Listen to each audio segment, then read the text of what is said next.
বাজারে কিন্তু এই ববের মাস্কারাটা ক্রেজি আলাদা। প্রায় কম বেশি এই মাস্কারাটা একবার হলেও ইউজ করেছে। সো আজকেও আমি এই মাস্কারাটা তোমাদেরকে ইউজ করে রিভিউ জানাবো যে বাজেট ফ্রেন্ডলি হিসেবে এই মাস্কারাটা কেমন। So this is the packaging. এটা তোমাদেরকে খুলে দেখাই। অ্যাপ্লিকেটারটা এরকম, waterproof, curly and hold makeup. ঠিক আছে, দেখা যাক এটা কিরকম।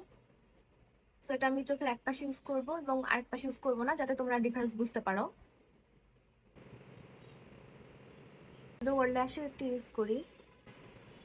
সো এটা হচ্ছে এক কোট দেওয়ার পরে অবস্থা, তোমরা ডিফারেন্স দেখতে পাচ্ছ।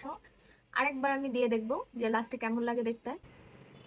এটা হচ্ছে দুইটা কোট দেওয়ার পরে মাস্কারার অবস্থা। সেরকম একটা ভলিউম দেয়নি, প্লাস আমার ল্যাশেস গুলা কেমন জানি শোলার মতো হয়ে গেছে, চিকন চিকন, আর কেমন জানি আটকে আটকে আসতেছে। এরকম ভাবে আমি ভলিউম পাই নাই দুই কোট দেওয়ার পরেও। 200 টাকার মাস্কারা হিসেবে আমি এত কিছু এক্সপেক্ট করছিও না।